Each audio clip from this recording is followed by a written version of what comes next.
Episode number 72, IRONMAN Buffalo Springs Lake 70.3 with Elizabeth James. Welcome to the pursuit of the perfect race. I'm Coach Terry Wilson, and with each episode, I bring stories of athletes to you that share their experiences at races in order for you to learn how to have your perfect race. We will hear stories from athletes of all ages, abilities, and races of all distances. So regardless of where you fit in, there's something in it for you. Thanks for spending some time with me today. Now let the pursuit begin.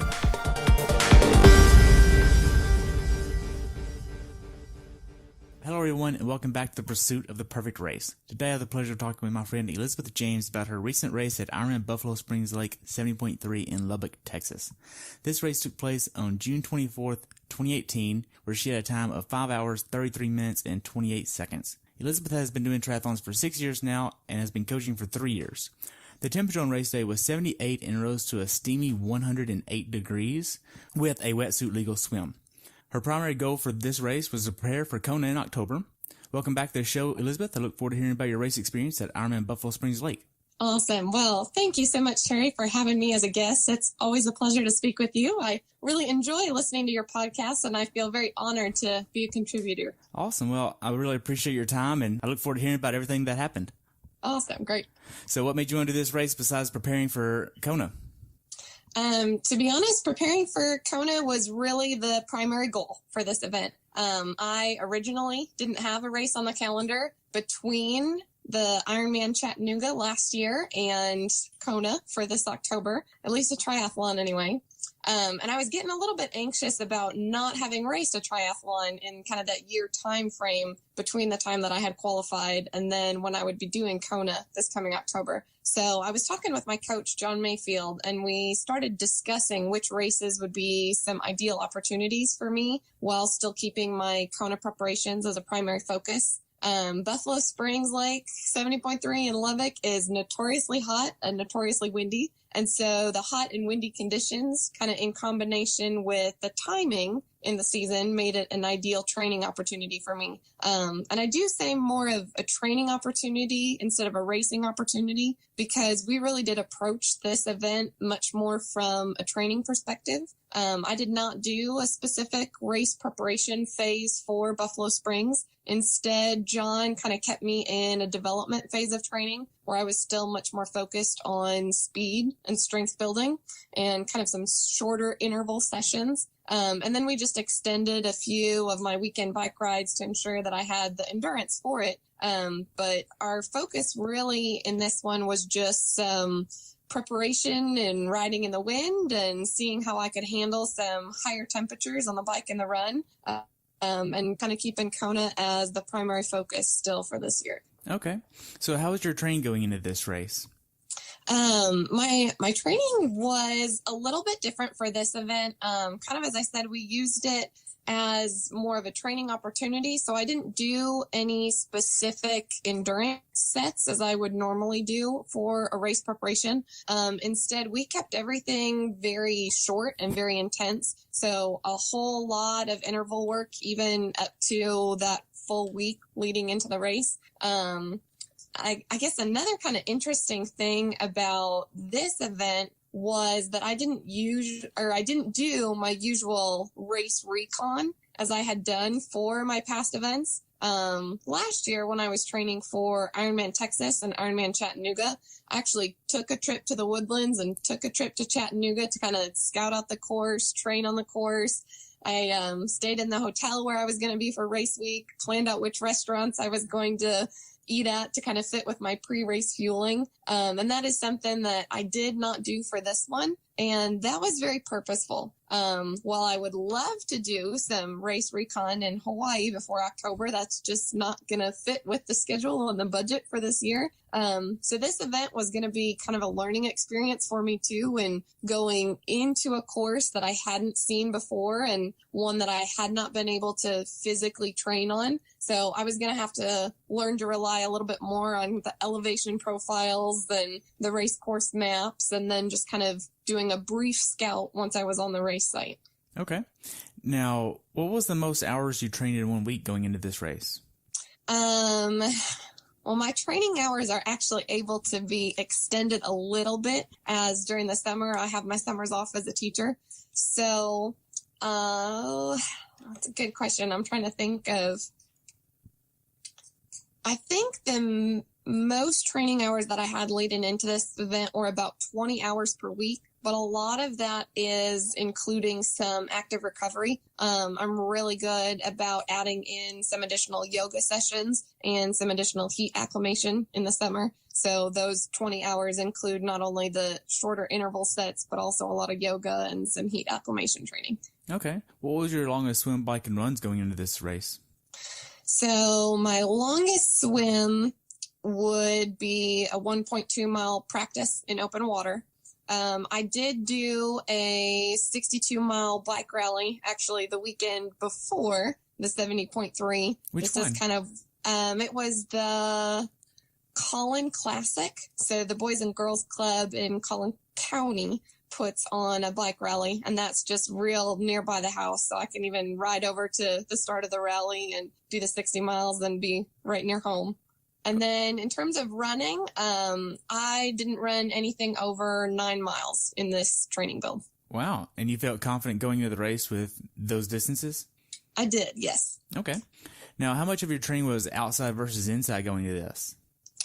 I do a lot of my training on the bike, on the trainer and indoors. So truthfully, I only had 2 outdoor rides prior to competing this past weekend. I did one longer ride kind of on my own after an open water swim practice, and then the longer bike rally just the weekend before. Other than that, a lot of my running is outdoors. I do swim outdoors in the pool and outdoors in the lake, but a lot of my bike training is indoors. And then I just try to make sure that I'm outside as much as possible on the run and just in the afternoons to be in the heat. Okay. Now, being that some of that was outside, do you use a road ID? I do, yes. Awesome. Glad you have that. Oh, yes, definitely. Now, what specific workouts did you do that gave you the confidence to go into this race prepared? I know you had some of the longer bike rides and stuff like that, but did you use Trainer Road to have specific hard workouts that you were using, or what was that like? To be completely honest, I was questioning how prepared I was for this event, just because I did not do a specific build for it, and we were kind of using it as a training day. I felt good about using it as a training day until about 3 days prior to the race, and then I got really nervous and realized that I had not prepared for this event as I usually do for an event. And so this was something that I was incredibly thankful that John was actually in Lubbock, and I was able to see him prior to the race and communicate with him a little bit too, just about some of the concerns that I had going in. He is always fantastic about calming me down and getting my mind in the right frame before I actually begin an event like this. So that was incredibly helpful. In terms of workouts, though, that kind of made me feel prepared, I had a fantastic swim workout just a couple weeks prior to it.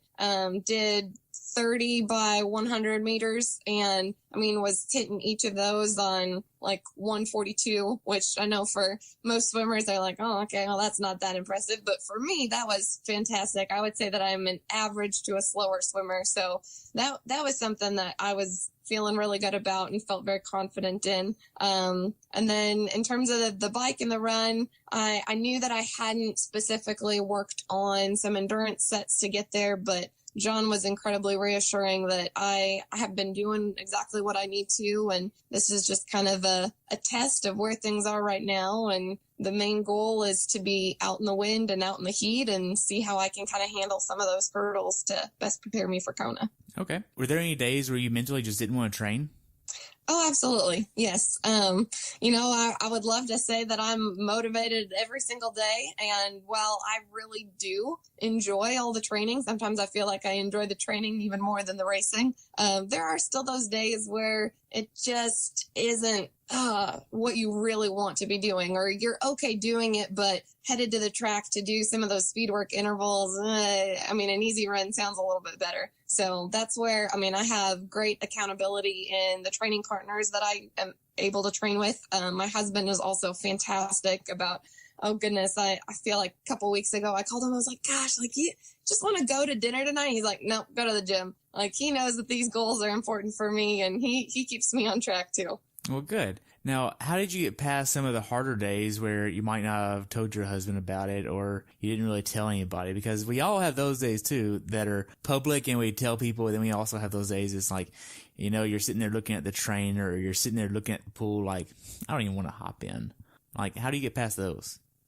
One of the things that I do is I really just kind of take a little bit of time and reflect on the fact that I have the opportunity to do this. That, you know, I have been blessed with the opportunity to be able to train and race. And those are things that I try not to take for granted. I know that there are some people that would just absolutely give everything they could to have those opportunities. And so if I can just remind myself that even if there's a training session that I'm not too excited about or just not feeling, that I still need to view this as an opportunity and something that I should be grateful for and feel blessed to be a part of.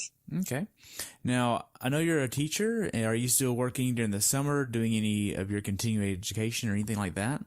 So yes, during the summer, I do some professional development and those continuing education courses. I also work as our department head. And so for the math department, I'm kind of planning a couple things in advance, looking at our first couple units, trying to kind of get an outline calendar pulled together so that when we go back to school, we're all set and ready to go. I would like to say that I, give myself a little bit more of a break, but I do have to admit that I did still go up to the school yesterday and kind of peek into the classroom, grab a couple more materials. I've got my calendar for the fall all set up and ready to go. So even though I'm not day to day in the classroom, there are still a couple of responsibilities that I take care of during the summer. And especially this year, I want to make sure that I can pre-plan a couple things and get my units organized and all my materials gathered so that I can make sure that the school year is off to a good start. Okay. So you're still working about 4 hours a day or so? Some days it's 4 hours, some days it's none. It just kind of depends a little bit on how it fits with my training schedule. My training schedule is a little bit heavier in the beginning of the week. Thursday and Friday back off a little bit. So that's when I'm able to do a little bit more work or some more of the continuing education courses before I hit it hard on the weekend again. Okay. So how big of an issue was balancing life, work, and training going into this race? This one was a little bit easier just since I didn't have the kind of 8 to 5 responsibilities for teaching. But certainly something that I still, had to rely on my husband for and make sure that we could kind of work together and make all of the training sessions happen. Okay. Now, I know you're not oblivious to the amount of training that's going to go into a full, because you've done 2 already, but knowing that you're going to be going into Kona and that's going to be a big priority, how are you going to balance life, work, and training going into the bigger build cycles of Kona? So I know that this will be a challenge, but I also know that I have a fantastic support system around me that's going to make that possible. My husband is my greatest supporter, and he and I have already sat down with the calendar for the fall and kind of looked at when my biggest training weeks are going to be, when my biggest training weekends are going to be. He kind of blocks those off on his calendar too, so that he can be a mobile aid station and a roving support in the car as I'm biking. Additionally, he knows that, for a couple months, he's kind of in charge of the grocery shopping and the cooking and the laundry as well. And he takes all of that on with a smile on his face because he sees how much I enjoy this. And he really is the greatest supporter. I know that I couldn't do that without him. Additionally, I have fantastic training partners and just a great setup at Lifetime Fitness Garland, where I've got people that continue to support me and train with me, and that makes the training a whole lot easier. So even though I'm, headed to the gym after school and there for, a good couple hours each night, I'm definitely not alone in that training. And then my teaching staff that I'm with and all of my colleagues are just fantastic. I mean, they know that we can have a good time, but we're also there to get things done, and we're very efficient with our planning. And I know that they're there to help out too and support me inside school and chasing those goals outside of the classroom as well. That's great. Now, to shift gears and go back to Buffalo Springs Lake, when did you actually start traveling to the race venue? So my husband and I traveled there on Friday afternoon. And so that kind of allowed me to get in a couple last workouts on Friday morning. And then, you know, the world's best Sherpa that he is, he drove all the way out to Lubbock and just kind of let me chill in the passenger seat and relax a little bit for the rest of Friday. Okay. Now, whenever you got to Lubbock, what was the first thing you did? Did y'all check in the hotel first, or did y'all get an Airbnb? What did that look like? So the first thing that we did when we got to Lubbock was to actually go to packet pickup.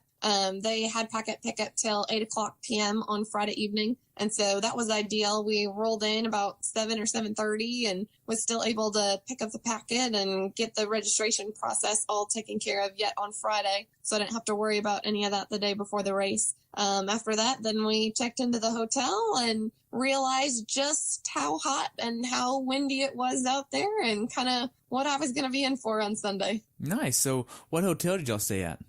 We were at the MCM Elegante. I honestly don't know how to pronounce it. It was the host hotel for the event. Okay. Was it nice? Oh, it was, yes. And I mean, just incredibly impressed with how responsive and how friendly all of the hotel staff was. So they definitely picked it as the host hotel for a reason. They were great. Good. It wasn't too hot in the room or anything like that? No, it wasn't. I slept great the couple nights we were there. Good.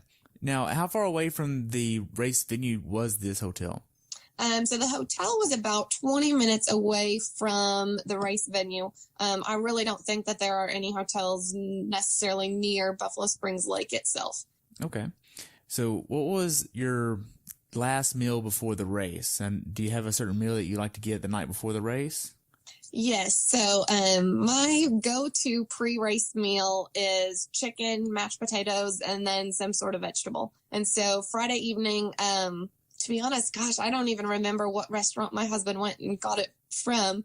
But, you know, great Sherpa that he is, he sent me back to the hotel about Saturday afternoon, and he took care of picking up the last things that I needed for breakfast. He went and got my chicken, mashed potatoes, and green beans and brought that back to the hotel, and we just kind of had a little picnic dinner and then relaxed for the rest of the night. Wow. So did you try to get in bed at a certain time? Yeah, I always try to be lying down by like 8:00 the night before the race, just because I know that it's going to be a super early morning. I'm thinking that I had to have been asleep before 9:00 that night. Okay. And whenever you get up in the morning, what time were you getting up? So I got up at 3:45 a.m., which gave me just enough time to kind of put on my race kit, have a little bit of breakfast, and then head over to the race site. The parking started at 4:30 and then transition opened up at 5. And so that kind of made for an ideal timeline in the morning for us. Okay. Now, how many calories are you trying to get for breakfast? So for breakfast, I'm eating about 700 calories. I typically go for kind of a 2-to-1 ratio with carbs and protein. So I actually bring my toaster into the hotel, and I have my toasted English muffin with a little bit of peanut butter, have a banana, have a protein shake. And then prior to the swim start, I'll have a honey stinger waffle as kind of some last minute carbs, a little bit more of a snack since it's been about a couple hours since I had that bigger breakfast. Okay. So whenever y'all started heading to the race site on the morning of the race, did y'all hit any traffic? The only traffic that was out there was the race morning traffic. But there was definitely a steady flow of people headed to Buffalo Springs Lake. Okay. How was parking? I know you had to bring your bike the morning of the race, and you parked in a field, right? That is correct. Yep. So this was a little bit different in the fact that we didn't drop our bikes off prior to race morning.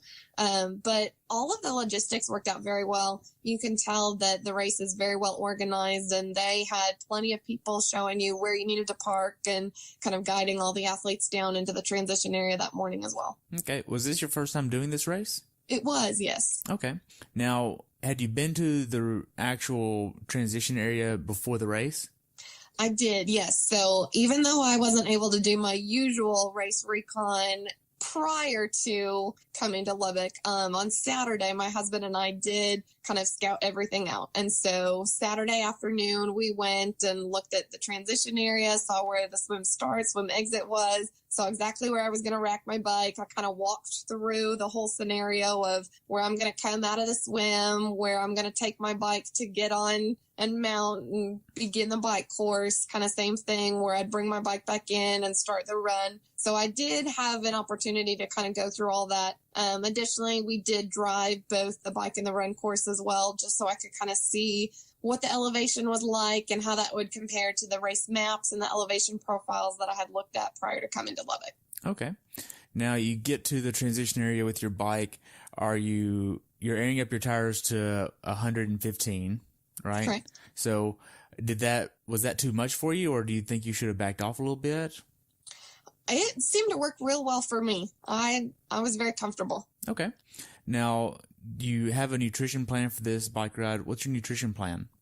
Yeah, so my nutrition plan on the bike is to take in about 200 calories per hour. And I do that as a combination of liquid and solid calories. So I have kind of a UCAN mixture that's up in my Aero bottle. And so I use some scoops of UCAN and some of their Hydrate for some additional electrolytes. And then I have bonk breaker bars cut up in my bento box, and I have those cut into fourths. And so then about every 15 minutes or so, I'll take another fourth of that bonk breaker bar. And so then the combination of the UCAN liquid and the bonk breaker solid kind of makes up my hourly nutrition for the bike portion. Okay. One of the things that actually went wrong in this race that I kind of had to problem solve through a little bit is that I usually have my base salts zip tied to my Aero bars. And I had completely forgotten to do that, which was not ideal for the hot conditions that we were in. Having those electrolytes was definitely going to be necessary. So I had to go to nutrition plan B very quickly because I got about, 3 miles into the bike and went, oh my gosh, like I don't have any salt at all. And this is not the day to not have salt. So I definitely had to kind of revise things a little bit on the go. I don't usually take in any of the Gatorade on the course from the aid stations, but I definitely did so that I could have a little bit of electrolytes and replace some of that sweat loss that I was planning on replacing with the base salts. Okay. Now, did you have a checklist the morning of the race to kind of go through and make sure that you had everything lined up that you could refer back to? Yes, I do.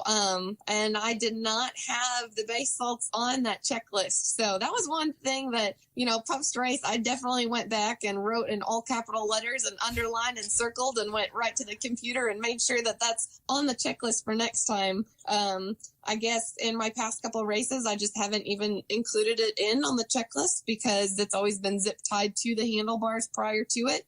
And so it wasn't something that I needed to do race morning. But lesson learned, I always have my checklist. I went back and referred to the last couple of races that I've done, and that wasn't something that's been on there, but it certainly is included for the future. Well, good.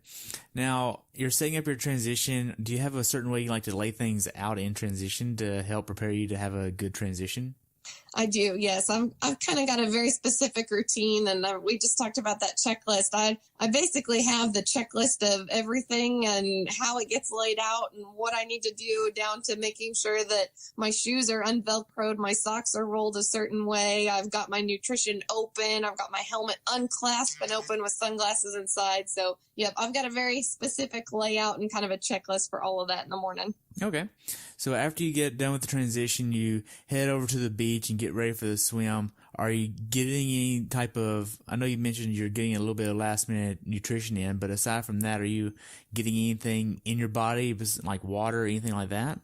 So the entire time that I am setting up my transition area, I do have a bottle of water that I just continue to sip on, make sure that I stay hydrated before the race starts. One of the other nice things about this swim start was that we did have the opportunity to get in the water ahead of time. And so I took advantage of that opportunity and just was able to go and kind of get in a couple 100 meters, make sure that everything was feeling right with the wetsuit, goggles, cap, and then come back out to the beach, get ready for the start of the race. Okay. Now, in that warm-up swim, are you doing any fast-paced interval work, or is it just getting a feel for the water? What does it look like?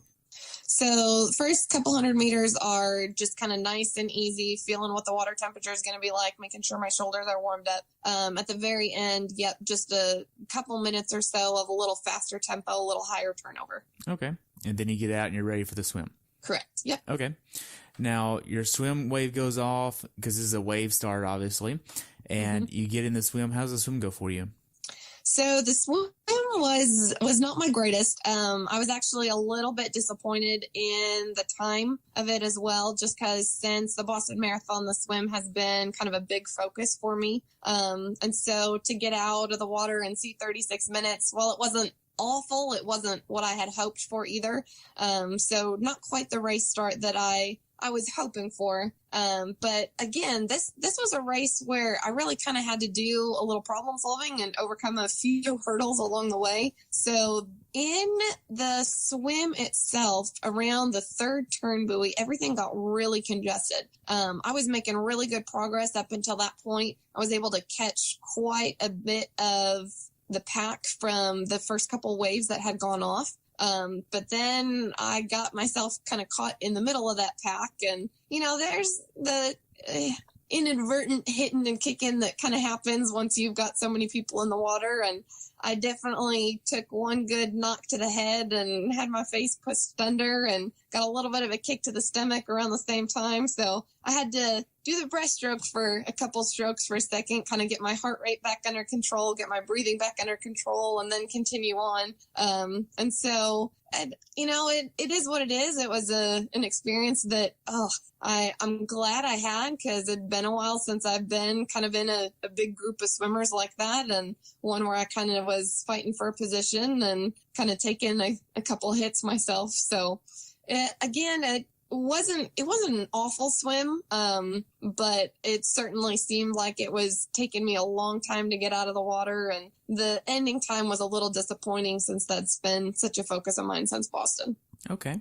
Now, for this swim, did you put your goggles underneath your cap or on top of your cap? So I actually do 2 swim caps. My hair is long and it gets curly when it's wet, and so if I just put my goggles underneath my swim cap, it tugs on my hair and hurts a little bit. So I actually put my tri-dot swim cap underneath, just kind of as that first layer on top of my head. And then I put my goggles kind of in between that and the actual race cap. Okay. Now, a little off subject here. Are you braiding your hair, or are you just having it in a ponytail? What does that look like? So I've kind of got my race braid going on, where I do a very, very tight French braid, and that's what my hair is always in for racing. Okay. The reason I asked is because I was thinking about this after one of the episodes I did with another female, and she had her hair tie break right before the swim start. And oh, goodness. I was like, so did you have an extra one? And she was like, no, I had to ask a volunteer. And I'm like, that's always a unique situation, especially that's a little bit different than having goggles break, because everybody has goggles. But for females, it's like, if your hair tie breaks right before the race and you don't have an extra one on your wrist, it could potentially be a really weird day. Yes. Oh, goodness. I can't even imagine. Yeah. So anyway, back on track here. You're out of the swim. How does T1 go for you? So T1, I could definitely tell that I was a little bit out of practice. I, came to my bike, and one of the things that I usually pride myself on is my quick transition time. And I remember thinking, as I came up to my bike area and my transition area, like, oh gosh, like, do I put my socks on first or my helmet on first? And I'm like, just do something, my goodness. So I could tell that I had not practiced my transitions, and it had been a little bit of a time frame since I had raced.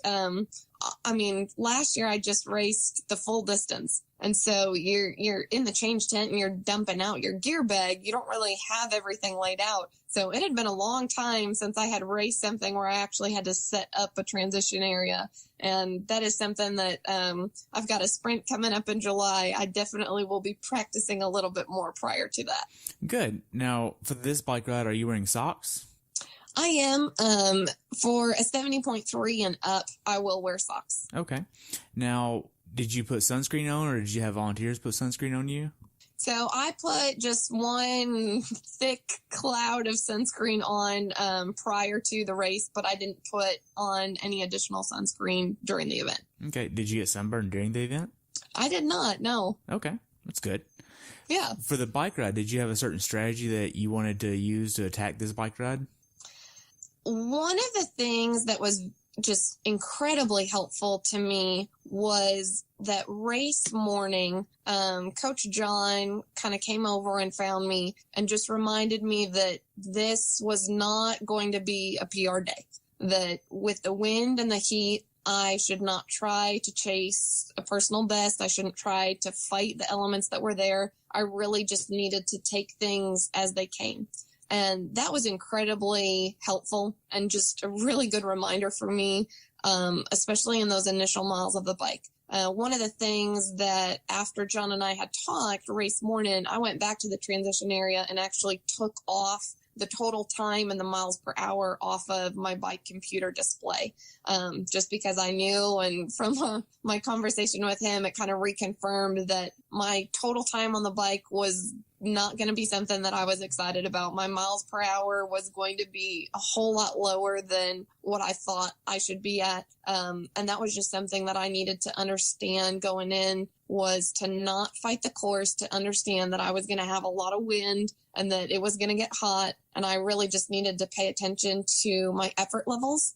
So I did have very specific wattage ranges and some heart rate caps to be mindful of, both for the flat sections of the course and then for some of the shorter hills and then the longer climbs as well. And so I was able to just kind of have those, handwritten and taped down on my arrow bottle and be able to kind of go back and forth between the bike computer and my information and make sure that my perceived effort was matching my actual effort and kind of staying within my ranges and not pushing too hard on the bike. Okay, so it sounds like in order to kind of get out of your head and to allow yourself to give yourself more grace on this course and on this day, being that it was going to be so hot, you took off the metrics that would put you into a negative spot to allow yourself to be more positive. Is that right? Absolutely. Yes, that's correct. Okay. So you did that on the front end versus trying to mentally go through the race going,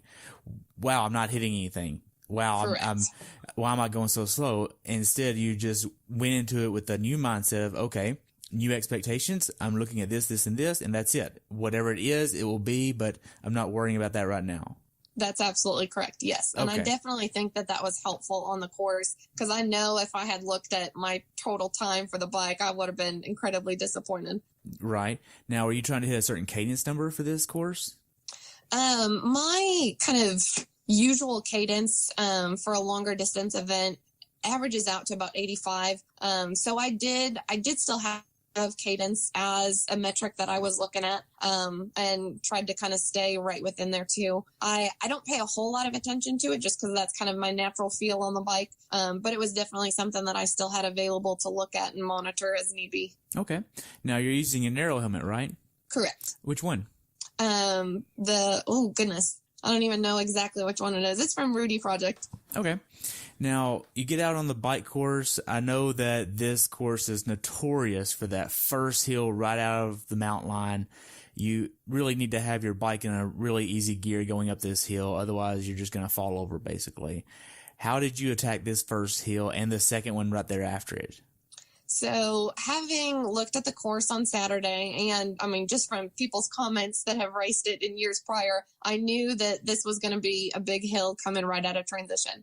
So I made sure that I had my bike in the smaller chain ring and an easier gear just coming right out of transition so that I didn't even have to worry about really switching gears to manage that first big climb. Also, I mean, at that point, it's just getting on the bike and starting to move forward. So I knew that I really was not going to start hitting it hard until after I was through those first couple hills and kind of headed out of the park area. Okay. Now, what kind of bike are you using? I have a Scott Plasma. Okay. Is that working pretty well for you? Oh, yeah, it's fantastic. I absolutely love it. Awesome. And you got that over at Tri Shop?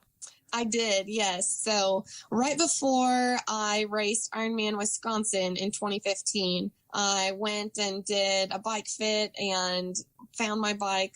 Oh, gosh. Trent has just been absolutely phenomenal over at Tri Shop. He and all of his guys there just take care of me so well. And I love my bike. We've made some fantastic upgrades and a couple different tweaks each year as the budget allows for a little bit more fun. And it's my favorite. I love it. Wow. I love Trent and all those guys up there, and they really know what they're doing there, I feel like. Oh, absolutely. Yes. I always feel confident that I'm in good hands. Good. Now, back to the race here. How did the bike ride go for you? So the bike ride was a phenomenal experience that I know I will be able to draw back on in Kona. I have not had a lot of experience riding in such high winds, and that is actually something that was of a great concern for me thinking about Kona in October. And so I struggled a little bit in the wind, but everybody was struggling a little bit in the wind. And so for me, one of the things that I could take away from that is, okay, I know that this is challenging, but in terms of where I am, like I'm still passing other people on the bike. So relative to the field, I still am putting up a strong performance here. I was able to, stay upright and keep pushing forward. And I really think that this is a great experience that made me feel a little bit more confident about riding in some higher winds. Okay. Now, I talked with Gemma Hollis, and she mentioned a few tips about racing Hawaii 70.3 that you'll have to go and listen to for sure, because she just did the 70.3 there, and she mentioned how her coach, Yana Retrova, with E3 Training Systems, has done Kona, I want to say 5 times now, and there's a certain point on the bike course that you can look at the waves, and based on how the waves are, it will tell you what wind to prepare for over the next few miles. So that might be something to definitely go and look at, because that's a good tip for people that are doing Kona. And I've had quite a few people on this podcast that are going to Kona this October, and that's always something good to kind of have in your mind of what's going to be coming up ahead, especially going down some of those big hills on the way back. Yes, yeah. As far as this bike goes, how was the aid stations? Were they well manned? I was very impressed with the aid stations. So on each of the aid stations on the course, and I don't know if this was purposefully planned or if this just happened to be, but they actually had somebody a couple hundred yards prior to the aid station not only telling you, hey, the aid station's coming up in case you were, head down and didn't see it, but also they gave a specific list of the water's going to be first, the Gatorade's going to be next. If you need a goo, it's going to be at the end. And then the other thing that I was incredibly impressed by on this course is that it seemed like each aid station, after you had gone through the water and the Gatorade, they had somebody just a little bit further down with water and Gatorade and goo, just in case you missed it the first time through. So you almost had 2 opportunities to grab what you needed at each aid station, which I think was incredibly beneficial. I know for me that was very helpful, because then I could grab the Gatorade that I wasn't planning on needing because I didn't have my salts, and then was still able to grab a bottle of water and cool myself down a little bit as well. Great. Now, for this race, did you see a lot of flats? I did see a couple, but not as many as I have in other events. So they must have done a great job getting the roads cleaned up. Okay. Now, as far as the rest of the bike goes, did you experience anything that was new to you? Not necessarily new, but it just kind of reconfirmed that I am not very good at descending on the bike. I don't mind the slower climbs and the steeper climbs up, but I am not a risk taker on the descents. Oh my goodness. I'm rather a wimp on the descents. And so some of those longer, steeper descents with kind of some sweeping turns are just not my area of expertise. And I know that I lost a lot of time there and was definitely kind of riding the brakes and feathering those on my way down, and did not take advantage of the course as I could have, but also wasn't willing to be as risky as some of the other riders were. Okay. How do you plan to build your confidence going into Kona for that? That's something that I just need to spend a little bit more time riding outdoors. Truthfully, kind of in this off season, I haven't ridden outside. I've done all my work on the trainer, and I definitely need to get outside a little bit more this summer and make sure that my bike handling skills are on par. Looking back on it, how well did you execute your bike strategy for this course? I feel like I did a very good job kind of executing the strategy that I had in place. John was very clear that morning that, the time was not going to be what I should focus on. And so I actually came off the bike, not even looking at what my time split was, not even looking at what the mile per hour ended up being, but just knowing that I rode within my effort levels and managed the wind and the heat very well, and felt very ready for the half marathon and was kind of excited to get on with the run. Okay.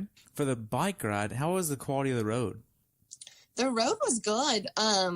Truthfully, I was impressed. I enjoyed the course. Okay. As far as the bike goes, is there anything you'd tell someone to be aware of that hasn't done this bike course before? If you have not done the bike course and are planning on racing there, I would highly suggest taking a look at the course ahead of time. There are definitely some areas that you will be better able to manage if you know what's coming up, both on some of those steeper climbs, making sure that you'll be in the right gear kind of headed into that. And then for those descents, those kind of longer sweeping descents as well, making sure that you're ready for those. So I would highly encourage anybody considering racing it to at least take a look at some of those sections so that you're prepared and you can visualize what you're headed into. Okay, now with this bike course, was there any turns followed by a steep uphill or anything like that? Not so much with an uphill. I would say more so just having to be aware of when the downhills were coming up. Because if you didn't know that they were there, definitely sneak up on you and you could find yourself rolling into a steep descent with a lot of speed. Okay, that makes sense. Now, you are coming into transition. You're coming down that massive hill. You're not really able to do a normal transition to the run because of this massive hill you're coming down, obviously. So how are you preparing to run the half marathon with that hill right there? And are you talking about kind of the hill at the end of the bike course where you're coming down? And yeah. I think for me, just knowing that, that hill was, coming right into transition, that you can't really capitalize on any last minute speed from that downhill. So I just use that as an opportunity to shift into an easier gear and try to spin out my legs a little bit so that I would be ready to run right off the bike. Okay. Now you get to T2. How does T2 go for you? T2 goes very well. I definitely had a really good transition there, was able to basically just change shoes, and I keep all of my run items just inside my hat. And so I just change shoes, pick up my hat and go. I don't take time to put on the race number belt at my transition spot. I just make sure that that's in my hat. And then as I'm running out of T2, then I put on the race belt and have my handheld bottle and put my cap on, and then I'm all set to go. Now, did you have your base salt with you in that bottle? Okay, so yes, I did. But this is where snafu number 2 comes in terms of nutrition. I was so excited to finally get back to T2 and have my base salt and be able to take in those electrolytes that I had planned for the run. And so I take out the base salts. I'm taking those, but one of the things that I forgot to do in T2, and so maybe I should go back and say that T2 wasn't awesome because I did forget one thing. I left my bike gloves on And those were so just soaked in sweat by the time that I had gotten through T2 that I opened up the base salts. It slipped right out of my hand and just spilled all over the ground in the first aid station. So I went from being elated that I finally had my salts and was back on my nutrition plan to, oh my goodness, now I still have to figure out a plan B for salts because I just spilled all of mine on the run portion as well. Wow. So I know this was a big learning day because of all of these snafus. How do you plan on preparing if something like this happens at Kona? To be honest, I'm kind of glad that all of these little things happen because it really showed me that I was able to problem solve on the go. And, I had a little problem solving to do on the swim with having a breaststroke for a little bit. And I had to problem solve in terms of my nutrition on the bike and then problem solve a little bit in terms of nutrition on the run.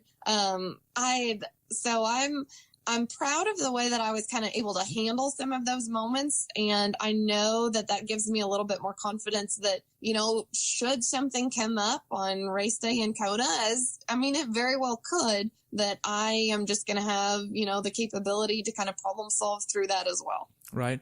Now, I know I talked with one of the pros. I believe it was Jesse Vondracek. I believe it was him. I hope it was him now that I say his name.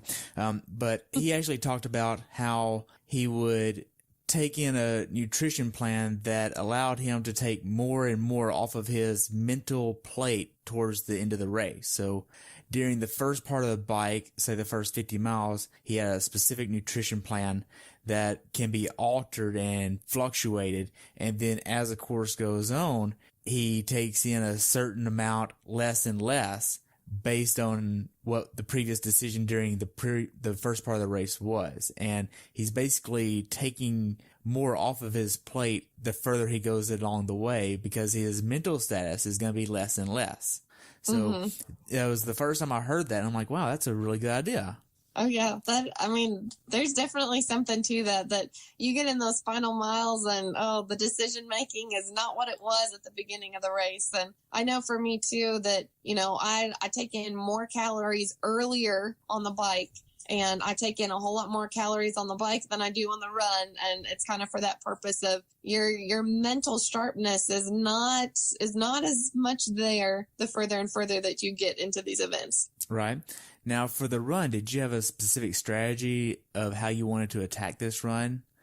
So, yes, I had a very specific pace and heart rate that I wanted to hit. And I had those just kind of safety pinned in a little plastic bag onto my handheld bottle so that I could kind of reference those throughout the event. And then I also had a very specific nutrition plan that I wanted to follow. Clearly, the base salts was part of that, and that didn't quite happen. But I take in honey stinger chews while on the run. And so I take in about 2 of those every 2 or 3 miles on the run course. And so I have those kind of in that little pouch of the handheld bottle that I have, and I was able to still follow that. The other thing that I knew that I had to do was make it a priority to keep myself cool. And so every aid station, I made sure to grab some ice and put that in my hat, made sure that I was grabbing some water to kind of not only drink, but also pour on myself too, and make that a priority to keep myself cool. Right, because by this time it was entering the hottest part of the day. And did you have a certain way that you wanted to keep yourself cool, like a cooling plan specifically to know how to keep your body cool? Honestly, for me, it was just making sure that it was ice and run at every aid station. It wasn't a specific amount of ice or a specific amount of water or specific rags at each aid station. It was just using every opportunity I could to cool myself down a little bit more. Okay. Now with the ice, I know after you have ice on your skin for a little while, it starts to burn, and a lot of people take it off about 800 yards down the run because it's starting to get uncomfortable. Was that the same thing that you experienced, or did you even put ice in against your skin? I did. So I poured ice in my hat and kind of kept that on my head. And then I poured ice down my tri-kit as well. And to be honest, it melted so quickly that there wasn't a need to, remove it from the skin because it wasn't there anymore. So it definitely was melting quickly and definitely a helpful aid in keeping me cool, but didn't have any concerns about needing to remove the ice a couple yards from the aid station either. Okay. Now, one of the tips that I'd like to pass on is, I know I haven't put up the episodes from Boulder yet, but at Boulder this year, they actually had socks on the run course, like white tube socks, and they had ice in those, and they were passing those out. And I think that could be something that you might be able to use at Kona, because now you have a lot more ice and it's all together and it will last a little bit longer. Yes, so that is very true. That might be something that you could do there. Now, as far as the run course itself, the first few miles consist of one big hill because you come out of the reservoir there and go up top, and then you turn around and come back down. How was that hill for you the first time around? So that hill was kind of an interesting experience for me because I had not made up my mind yet if I was going to run it, if I was going to just slow my pace down a little bit, if I was going to power walk it, if I was going to use that as a recovery. And so I was going to kind of have to make a decision on the go and kind of look at what my heart rate was doing when I was on that hill. And so as I was getting onto the hill, I did run the first portion of it, and my heart rate was definitely starting to spike. So then I kind of looked at what some of the other competitors around me were doing as well. And one of the things that I noticed is that those people up ahead of me that were still running were running at such a slower pace that walking would have been faster. And so at that point, looking at my heart rate, seeing it starting to spike up above the point that I've written down as kind of my heart rate cap, I said, all right, I'm not going to take this easy, but I am going to power walk the steepest portion of this, keep my heart rate under control, use that as a little bit of a mini recovery, still keep myself moving forward. And then as this starts to kind of not be as steep, then I can start running again. So I kind of gave myself a specific point. I said, all right, that cone up there by that tree is where I'm going to start running again, because I can see that it's not the steepest portion of this anymore. So I did power walk the steepest portion of the hill so I could keep my heart rate under control, and was actually able to pass a couple people that were still trying to jog up that. So I felt good about that decision and the pace that I was holding during that portion, and then was able to really just kind of get right back on stride and pick it up when it wasn't as steep again. Okay, and you ran back down it? Yes. Okay.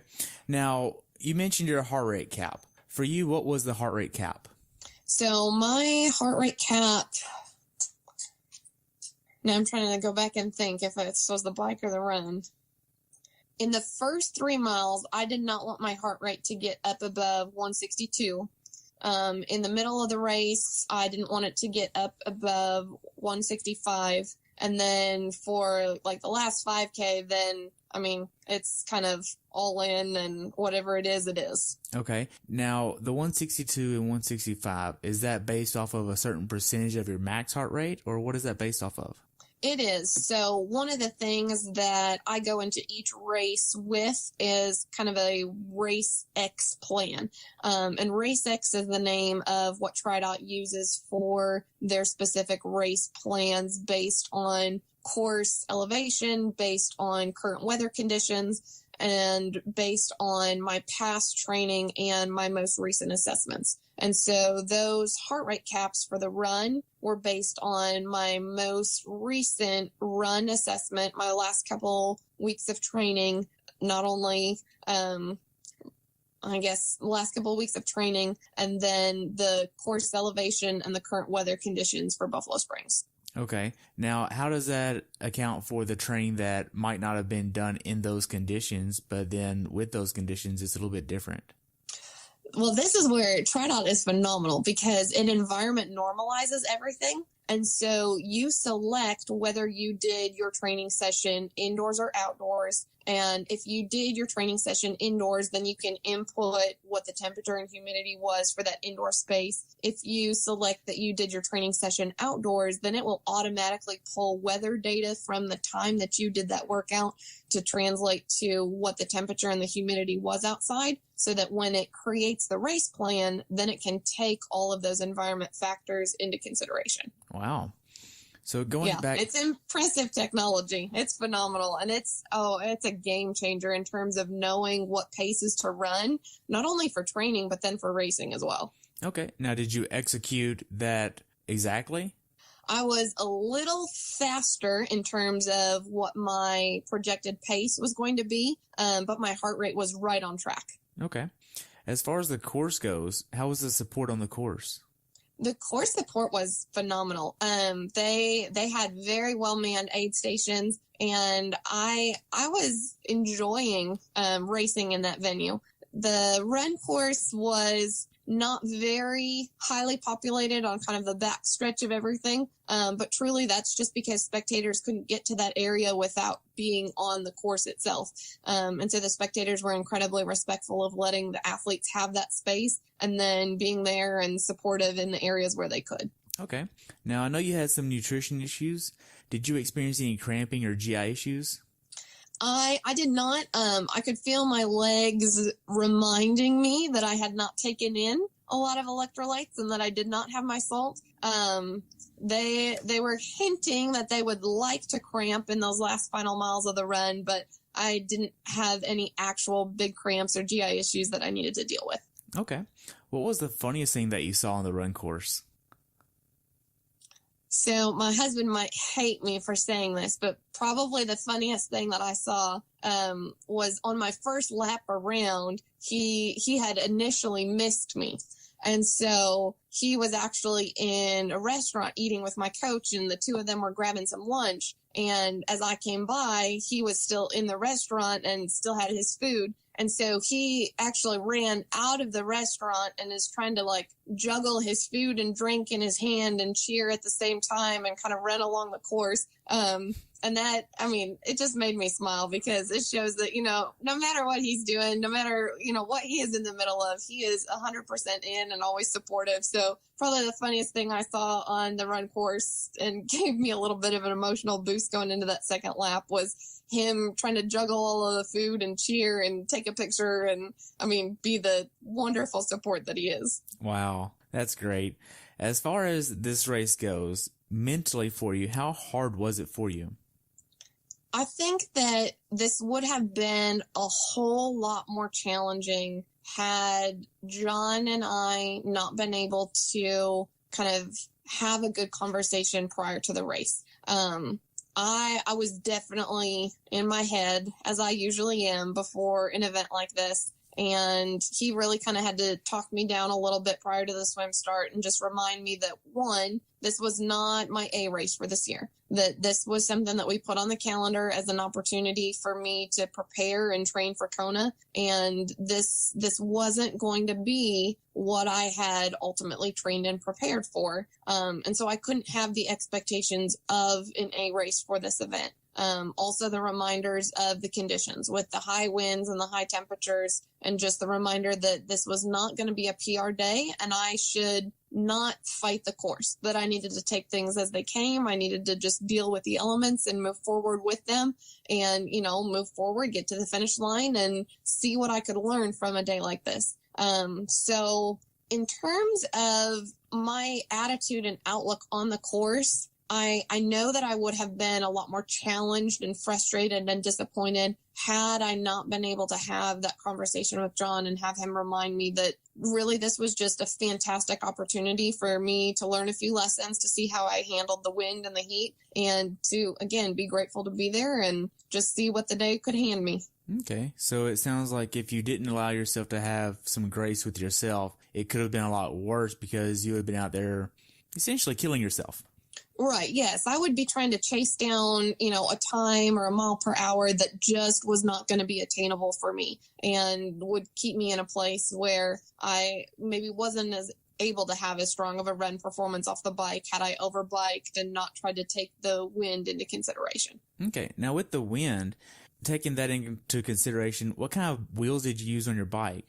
So I kept on a 404-808 zip combination. And that's, again, something that, I was glad to have my coach's opinion about. That was something that John and I had discussed, is if I should leave those wheels on or if I should not race with such a deep wheel, especially in the back. But, he was very confident that I would be able to handle that, and it worked out just fine. And so, again, I was glad to have his opinion and glad that he could kind of give me a little guidance about what to do, and it worked out well. Okay. Now, with the last few miles of the run course, you've already tackled that hill the second time and you're in the reservoir. How were the last few miles? The last few miles got hot. I feel like I managed the heat very well, but definitely in those last few miles, I was excited to be done and was very much looking forward to finding a little bit of shade. There isn't a whole lot of shade on the run course, and so every little space of shade under a tree that you can find is just a little bit of a welcomed relief. But truthfully, those last couple miles, it was just excited to be near the finish line. Unlike other races that I did last year, I truthfully had no idea where I was in terms of positioning, in terms of overall or in my age group, as that really wasn't my focus. And so I didn't know where I was. I know that I still wanted to push the final miles and not have a lot left in terms of being done at the finish line. But I also didn't know if there was something that I really needed to push for or if I was good in the position where I was, just because that wasn't really the focus for the day. Okay. So the last 800 yards before the finish line, how was that? Oh, it was exciting. The finish line of any event is just it's phenomenal. And this one was no different. That you get to the finisher's chute and you just kind of think back about the day and what you've accomplished, and it's always a welcome sight to be at the finish line. Wow. So after you crossed the finish line, what'd you do next? So after the finish line, the volunteers and the medical staff were phenomenal. I was very impressed that they were encouraging almost all of the participants to get an IV just because of the conditions for the day. And I am deathly afraid of needles. I get a shot and I pass out. If I have to get a flu shot, my husband has to take me because I won't be able to drive home because I pass out in the doctor's office. But I knew that would be essential for my recovery and being able to kind of jump back into training this week. And so I did make myself get the IV. So I actually sat down next to the second place female who was also first in my age group. And she and I just kind of sat there and she distracted me well. She was at Kona this past year. And so she was giving me some tips about the Kona course, talking about how Buffalo Springs compared to Kona and distracting me as they put in the IV. And then I looked away as it was there so that I didn't even have to have thoughts of passing out. Okay. So what all did she tell you about the comparison between this and Kona and how to prepare yourself for Kona? In her opinion, Buffalo Springs was more difficult than Kona. And so that was kind of a nice thing to hear.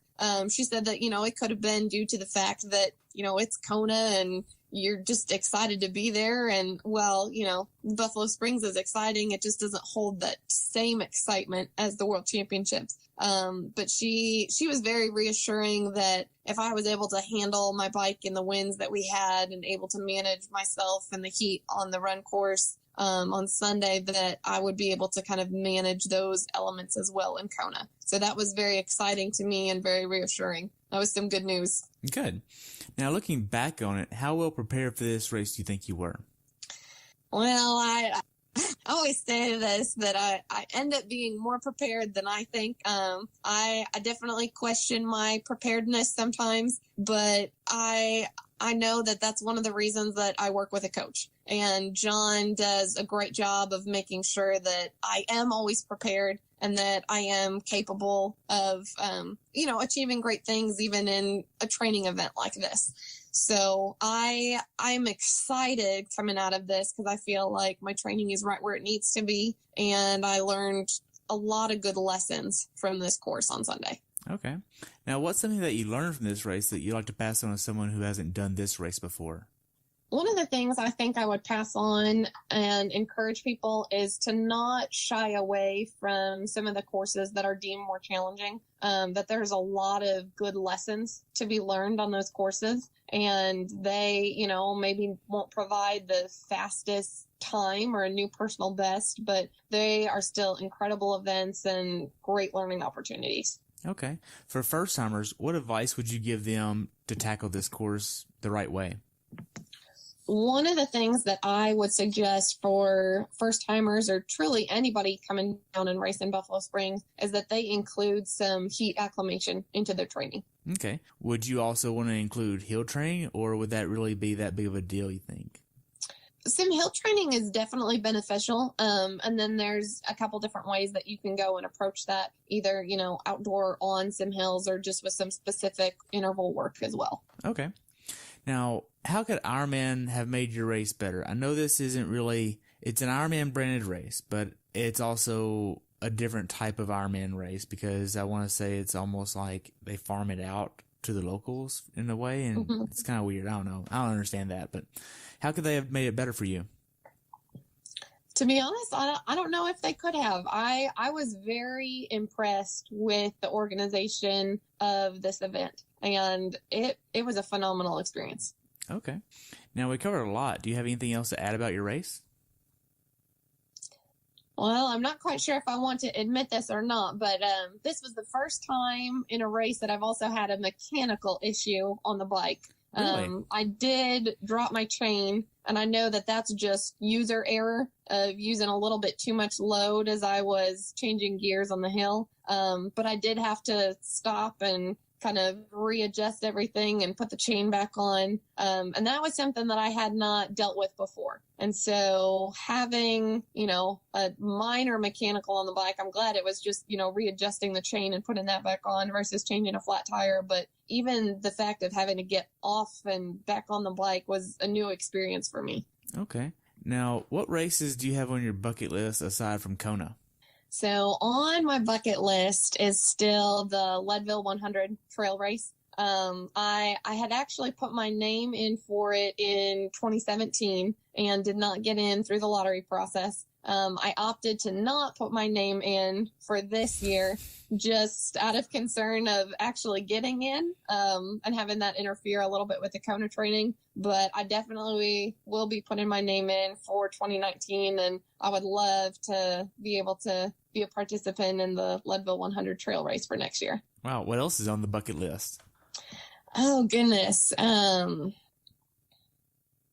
the bucket list would be, being able to go back to Kona again. I would love to see, as I kind of move up in the age groups, if I can still remain competitive in some of those upper age groups. Okay. So what's next for you aside from Kona? So next thing I've got is kind of a Tri-Dot weekend in Waco in mid-July. Tri Waco is July 15th, and that's a sprint and Olympic race. I'm doing the sprint race because that weekend I'm also leading a training camp for Waco 70.3. So kind of in conjunction with Tri Waco, my coach John and I are leading a training camp for Waco 70.3, and both of us will have a number of athletes down there that are racing Waco 70.3 this fall. So we're going to kind of have a big Tri-Dot weekend. We'll do some great training, talk a little bit about the Waco 70.3 course. Many of my athletes are racing the Olympic distance, so I'm racing the sprint distance and then can cheer them on for their finish. After the Waco weekend, I am kind of ramping up my trail racing a little bit, and I will be pacing once again my run mentor, Mark Wooten, at the Leadville 100. So my husband and I are his pacer team. My husband takes the nasty 10 to 12 miles or so over Hope Pass, and then I finish it up with about 40 miles kind of overnight on the overnight shift with Mark. So kind of next is a little sprint and a little coaching. In July, I'll do Leadville with Mark in August, and then kind of fully focus and get ready for October. Wow, that's great. So I already know your definition of a perfect race. So I have a new question for you that I like to ask. It's really fun to have people back on the second time because I get to ask something new. So if you could put together the perfect triathlon course to include weather conditions, what would you want to race in and where would you want to race at? Oh, wow. What a good question. That is tough. That one I might have to get back to you on, because in my head, I'm still thinking that, Kona is the epitome of it. And it's going to be so cool to, be on this historic course. And to be honest, that's kind of my dream, is to race there. So I'm having a hard time picking something other than that, despite the challenges that I know that I'll face. So I don't know if I have a good answer for that. That's a fantastic question. It's also fun always to ask. Well, that's all I have. Do you have anything else you'd like to talk about? No, thank you so much again for having me on. It is always a pleasure to visit with you, and I am so grateful for this opportunity. Awesome. Before we log off, how can athletes follow you? I am on Facebook as Elizabeth James. Also have my coaching page on there. So Elizabeth James, Endurance Running and Triathlon Coaching. I am also on Instagram as EJ, so EJAY 9989. Those are probably the best places to get some information and updates as I continue training and racing. Awesome. Well, Elizabeth, I want to thank you so much for your time today. I've enjoyed hearing about your race, and I look forward to following you at Kona, and I would love to have you back on after Kona. Oh, I would appreciate that. I would enjoy talking about it. Thank you again. You have a good day, okay? You too. Thanks for tuning in today. I hope you were able to learn something from today's episode. If you enjoyed the show, please take a minute to leave a review on iTunes or share it with a friend. Be sure to subscribe so you never miss an episode. If you'd like to see pictures from this athlete's race, learn more about who I am, what I'm doing, or be on the show yourself to share your story, check out my website at CoachTerryWilson.com. Until next time, continue the pursuit.